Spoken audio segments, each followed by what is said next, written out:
So today's practice we are going to start in Sukhasana. Now I'd like you to grab either a pillow, some blocks, or any other stuff you are going to use to prop yourself up here. Now I have a wide assortment of yoga props, but you do not have to have those. Anything you have lying around will work. Now, to start Sukhasana. Sukhasana is basically considered to be an easy pose or an easy seat. Now, it is not. I am very uncomfortable just sitting in Sukhasana, which is why I'll be sitting up on a block. As you can see, when I'm sitting down in Sukhasana, my knees are stacked relatively up high, and this makes me slouch. Sukhasana, the idea is you're sitting really nice and up straight, which is for me not the case. Now when I pop myself up on towards a block, lift the ground up a little, but have my feet still down on towards the floor, you can see that my knees are already more in line with my hips, and I am automatically sitting up a lot straighter, which is what you want in this easy seat.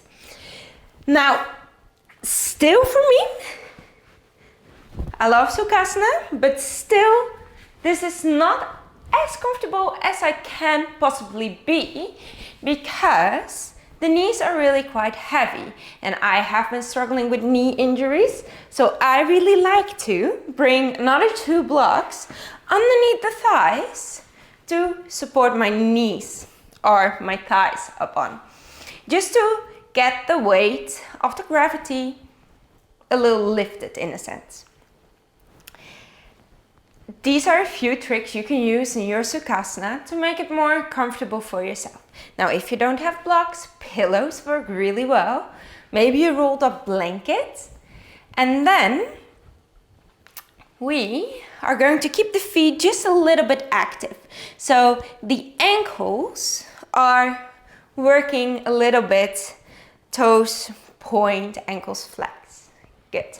Shoulders roll away from the ears, creating this nice softness into the shoulders.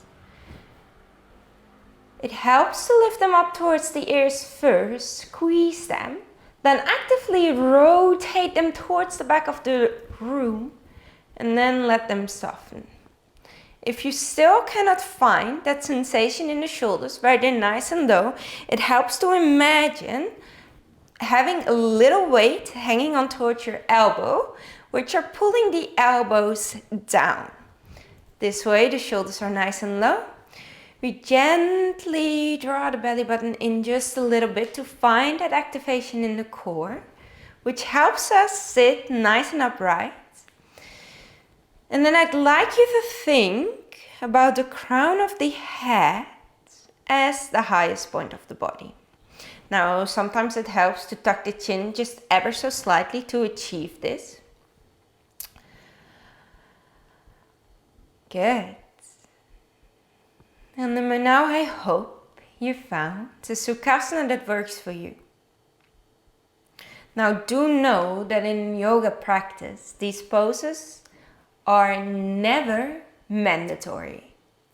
So if you are all propped up and all stacked up and you still feel uncomfortable or pain, then do move down. Shavasana is a perfect way to start the practice as well. Good. Once you found your Sukhasana or your Shavasana, you can rest your hands on towards your knees or maybe in your lap. I really like taking a mudra, bringing the fingers and the thumbs together. I feel like specifically this one helps me focus. And again, that's different for everybody. I'd simply like you to take time to notice where your breath currently is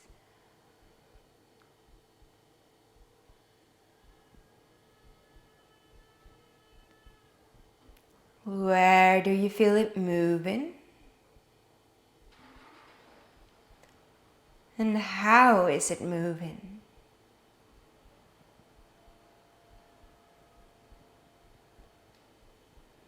Where in the body is the breath most present for you? Can be on the tip of the nose, chest, maybe even more down on towards the belly.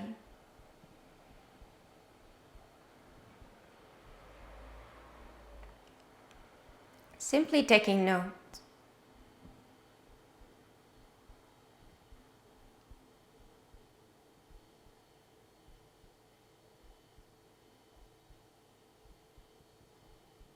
Then from here we are going to work into a deeper, fuller breath. So I'd like you to think of the body having 3 spaces. Belly, rib cage and chest. And we are going to breathe in towards the belly, so sending the breath nice and deep down. And then out. Simply in towards the belly. And out. One more here, in towards the belly. And out. And take note, take stock of how you feel. What sensations are going on when you simply breathe into the belly and breathe out. And then I'd like us to move to that second space, the rib cage. And if it feels good, you can plant your hands there. And I'd simply like you to breathe into the rib cage, just for a moment. And breathe out. Breathe into the rib cage. Breathe out. And one more into the rib cage. And then breathe out. And again, taking a moment, notice how you feel. And we got one more space in a sense, and this is the top of your chest. And I'd like to bring my fingers on my collarbones, with the hands resting a little above my chest. And again, these 3 deep breaths, trying to breathe only at the top of your chest. Good. Inhale. Exhale. Inhale. Exhale. Last one, inhaling. And exhaling again, let it go. And see how you feel when you breathe here.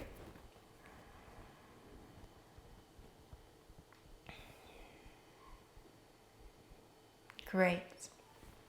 Now we are going to combine all these 3 spaces and create a really nice full breath. And I don't necessarily want you to think of keeping count and keeping track of the breath. I want you to create your own natural rhythm using these 3 spaces. So this full capacity, using your breath fully. So if it helps, right hand can rest on towards the lower belly, left hand can rest sort of towards the heart, collarbone area. And then again, we're going to breathe into the lower belly. Continuing that inhale into the ribs, into the chest. And then a nice long breath out, belly, ribs, and chest.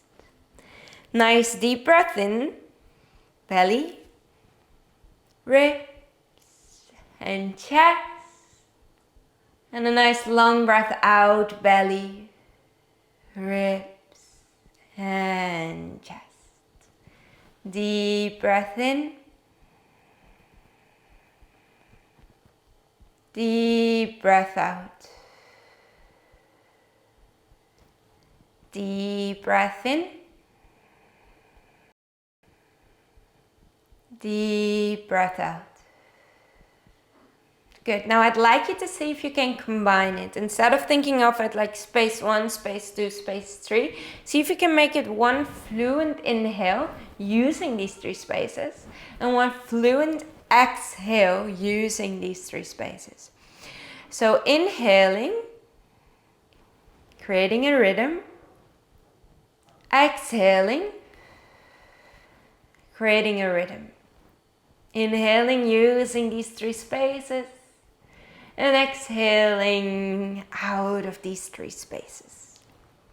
Inhaling into these 3 spaces and exhaling again out of these 3 spaces. Taking a few more like that.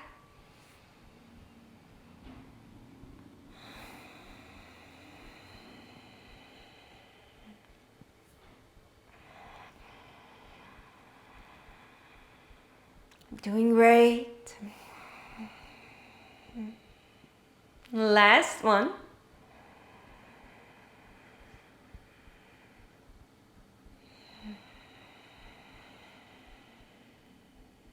Good. And then we're going to go practice a few asanas, or what we call our postures, our yoga postures. Good. Now, personally, this is not a rule, but in yoga, I'd like to start with moving through the movements of the spine.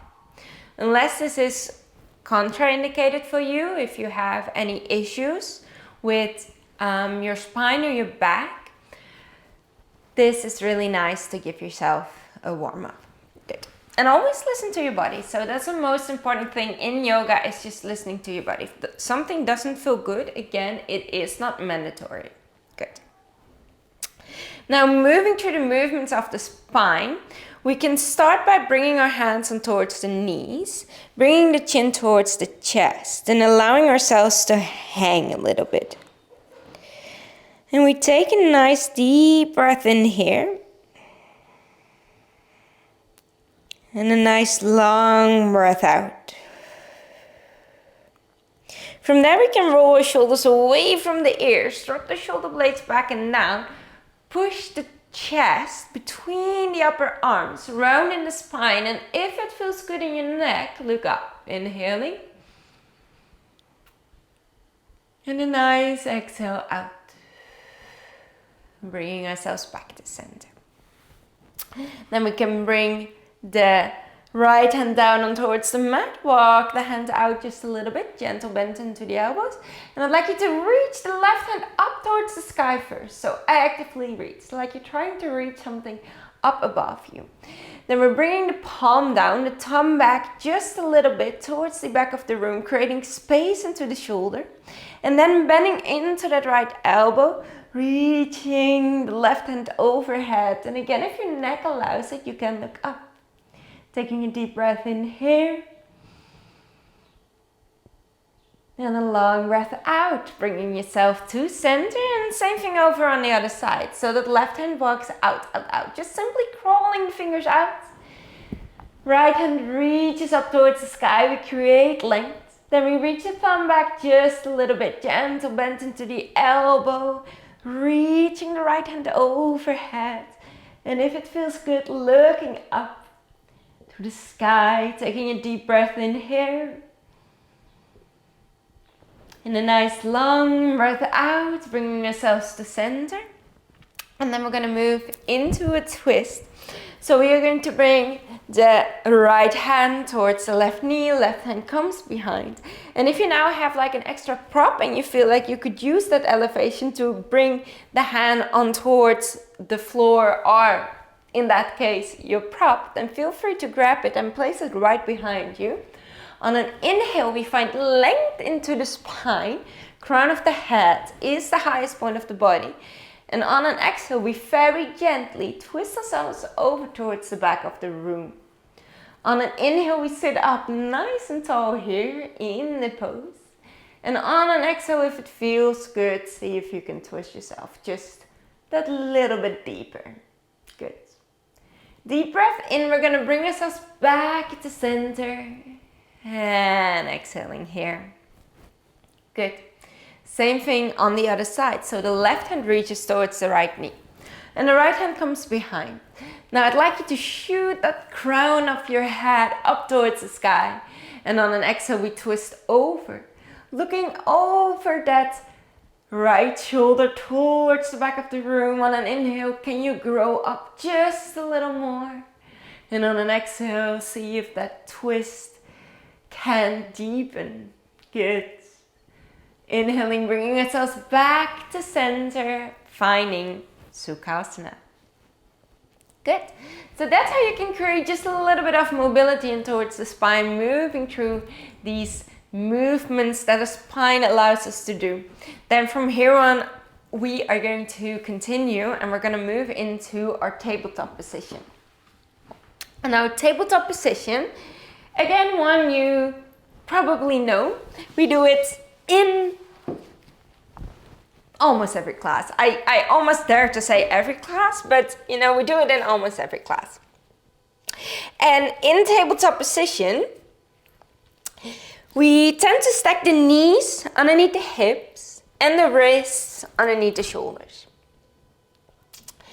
Now, this means these are the connection points with the mat. Of course, you can press your feet in towards the mat too, which gives you a little bit more support in the back body. Now, a lot of weight in our yoga poses is generally in the wrists. And even though it's very important to strengthen the wrists so they can carry your weight, I can imagine when you're just starting out with doing yoga, your wrists are sensitive and they might cause some issues. So an option is to make fists whenever you feel like it's getting too much on towards the wrist. And especially in a cat-cow position, that is perfectly fine to do. Your wrist is generally more used to being in a position like this than being in a position like this. So just putting it out there, play around with that. Then if we work in these tabletop positions, or you could say a plank, a chaturanga, everything is on the wrist. A few different ways you can set it up. Now, honestly, how you set up your wrist can be very different per person. And even though you read maybe somewhere in books that it needs to be some specific way, index finger forward, middle finger forward, crease of the thumb forward, all kinds of options, but that doesn't mean that one is correct for you. So play around with this, see where you feel most stable, most comfortable, and have the least pressure on towards the wrist. I know for me, that is when I have the index finger forward, but that can be completely different for you, so play around with that. Good. Then we find a tabletop, and in tabletop you want to keep that 3-space breath going, but find a gentle activation and a gentle engagement in the core. And how you can generally think of engagement in the core is drawing the belly button up towards the spine and finding some strength with that engagement. So the belly button reaches in towards the back body. And you want to keep this really nice, long, straight line. Now again, shoulder blades roll away from the ears. They scoop towards the back of the body. And then here we have it. A nice, strong tabletop. Wrists underneath the shoulders, knees underneath the hips, core gently engaged, shoulders away from the ears. You can look down in between the palms. And then we are going to test our foundation. So, we're nice and strong, right? We're going to curl the toes under. Lift the knees just an inch off the mat. And now you know, if you're starting to sink, you need to try to engage the core just a little more. Awesome.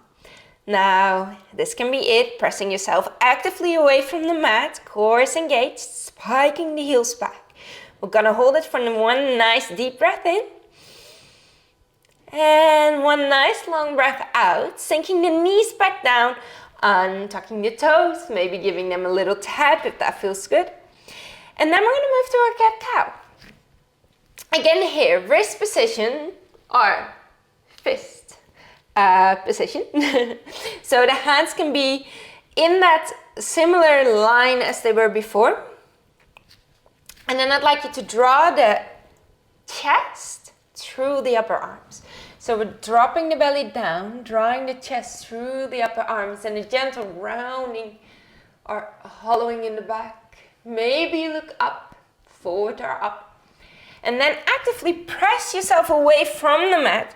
Let the shoulder blades spread. You can look towards the knees. Belly comes in towards the spine, pressing yourself away. Inhaling, dropping the belly forward. Chest reaches through the upper arms. Exhale, rounding the spine, looking towards the knees. Inhale, dropping the belly forward. Good, finding your flow. You got it now, finding your rhythm. And towards the knees. Good, then we're gonna make our way back to center. Taking a moment, getting off the wrists. Seeing if you can create some movement in the wrists. So what's really nice to do is bring the hands towards your face, bringing them towards each other, pointing the hands down, out, forward, and bringing them back in. So a few of these, just some movement in the wrist, giving it a little movement, getting the blood flow in a little bit. Or simply some circles can be really nice as well. Just creating some release there. Good. Because we are not done. We are going to come back and towards hands and knees. And I think an important pose to introduce you to, because it's going to come back into vinyasa quite often, is our Chaturanga. Chaturanga initially is a pose you do in a flow. So we call it vinyasa, and Chaturanga is part of it. Now Chaturanga looks like, well, vinyasa, let me say vinyasa looks like this. It's moving from a downward facing dog, which we're gonna move through as well. It's moving from a downward facing dog forward into Chaturanga, into upward facing dog, back into downward facing dog. Good. That's called Chaturanga.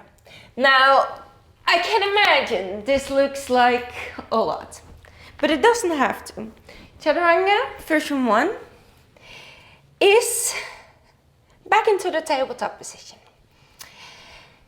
I'd like you to drop the chest down, drop the chin down. That's all. So we're bending into the elbows, shoulders roll away from the ears, core is nice and engaged. Dropping chest down, dropping chin down. If you can press back up, press up. But to include this in your practice, drop chest down, dropping chin down. From there, you could slide forward and find a cobra. Then you could lower yourself back down, press yourself up on towards the knees, and into downward facing dog. Good. Now let's all start in downward facing dog, actually before we move into Chaturanga.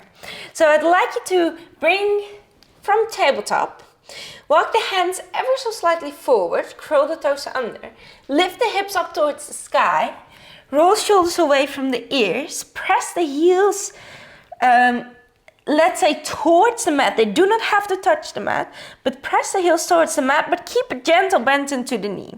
So I'd like you to have the knees generously bent, because in general, this helps you to straighten out the spine.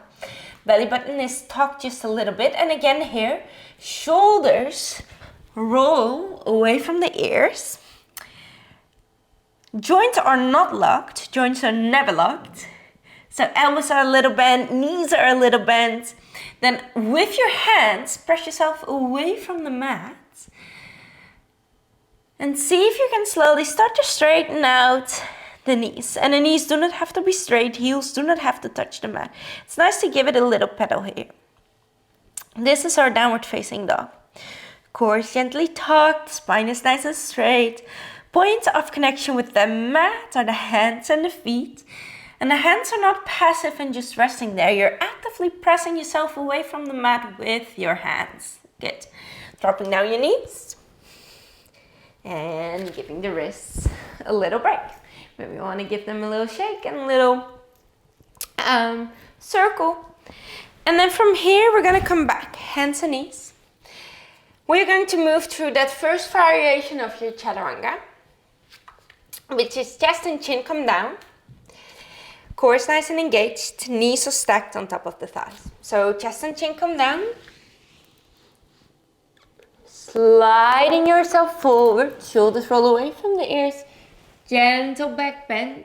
Chest again, think of that same thing we did in our cat-cow, pulling the chest sort of between the arms to allow you to lift.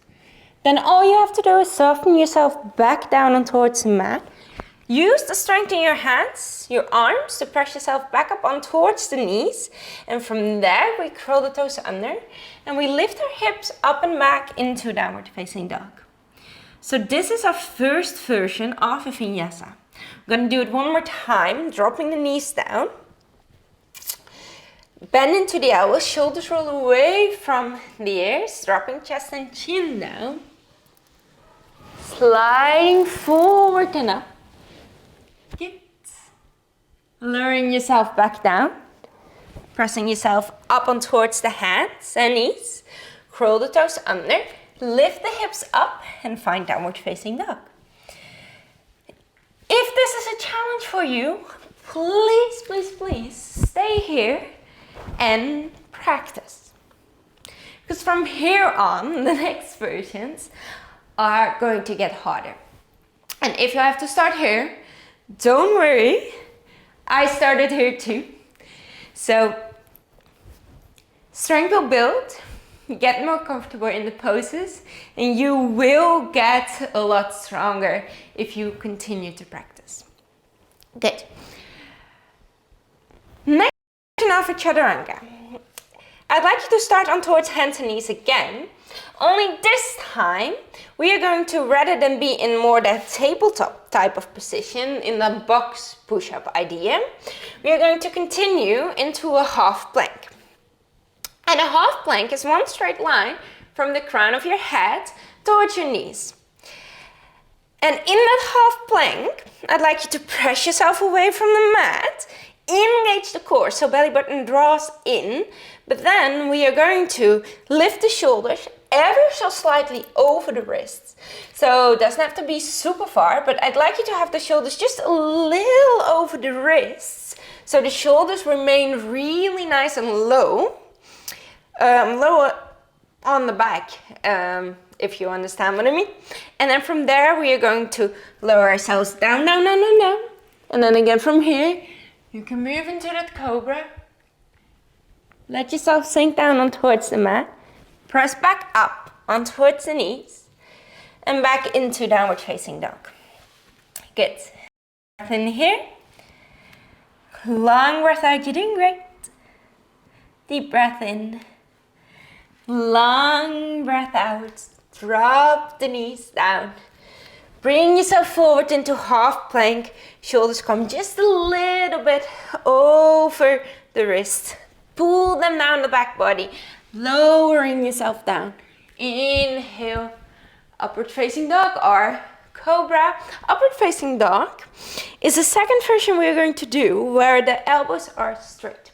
Now, officially, knees and thighs are off the mat, but if you feel more comfortable to start, knees can be on the mat. That's not an issue, that's not a problem at all. It's your practice, and it takes time before we adjust. From your upward facing dog, we're dropping the knees, lifting ourselves up to downward facing dog. Good. So that's our second version. One more time, moving through it a bit quicker now. So dropping the knees, half plank, shoulders roll away from the ears, scooching ourselves forward, halfway down. Inhale, cobra or upward facing dog. And downward facing dog. Awesome. And then the last version, which is Chaturanga. And again, Chaturanga, let me take a seat. Chaturanga is not easy. Takes time to practice do it. If you are almost there, I'm going to show you a few tricks to actually get it. But before that, Chaturanga. Now Chaturanga is pretty much built up as Chaturanga on the knees. It is a plank pose, pressing ourselves away from the mat nice and strong, shifting the shoulders a little bit over the wrist, and then bringing yourself down, down, and pulling the chest through, coming up on towards the top of the foot. Knees are off the mat, we look up, and then engagement in the core, press yourself up, and back into downward facing. Good. Now, as you can see, not the most easy pose, but what you can do to get yourself used to lowering down is taking a block or two, preferably two, placing them around the shoulders. Now, I hope I'm in somewhat of a good line here. Then you can practice from your plank pose, lowering yourself down. All you have to do is lower yourself down and towards a block. Take a rest and then press yourself up. So that's a way you could, for example, start. Good. I gotta see if I'm set up nicely here. Good. So from the downward facing dog. Good. Maybe pedal it out, belly button tucks. We press ourselves away from the mat, shoulders roll away. We come forward, shoulders roll away from the ears. I should walk my hands a little back. And then from there, Chaturanga. See if I'm resting on towards the block. And then we lift and back into downward facing dog. So that's an option you could try. Before you hit Chaturanga, this is a great way to learn and incorporate Chaturanga in your practice. Now I'm going to show you one more time what we call our vinyasa, which is downward facing dog. So nice and strong, we've worked your downward facing dog. Shoulders roll away from the ears. Bringing ourselves forward. Shoulders a little over the wrists here. Up and towards the tippy toes. Lowering down, down. Inhale, upward facing dog. Exhale, downward facing dog. Good. Sink down the knees. And take a seat. So a lot on the wrist. And in general with yoga, there will be a lot of poses for the wrist. So again, if you feel like it, finding some circles, moving one direction, other direction. And then we are going to close off the practice for today. My favorite pose, Shavasana. And again, this is one you can build up in various different ways. We will have a video on it and I'm going to guide you through the whole thing. For now, moving back in Sukhasana might be a really nice way to close the practice, or simply making your way down on towards your back. Maybe grabbing a nice big pillow, placing it underneath the knees and allowing yourself to sink down. Back resting on towards the mat, hands resting next towards your body, palms facing up. Pillow on the knees and generally is to create a nice flat back on towards the mat. It is a bit more comfortable for the lower back in general to have the knees up on something. If it doesn't feel good for you, remove it.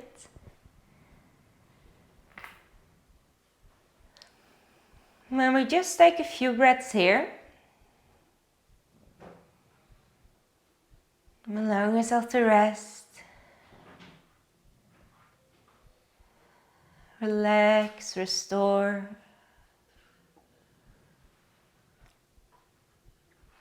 Creating space in our body with our breath.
you're ready for it, you can wiggle fingers and toes.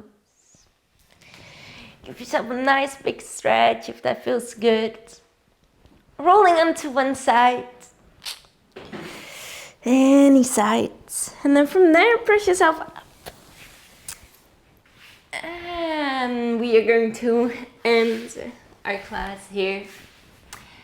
If you want, again, pop a block underneath the sit bones to be a bit more comfortable, feel free to do so. Then we're bringing our hands in front of our heart.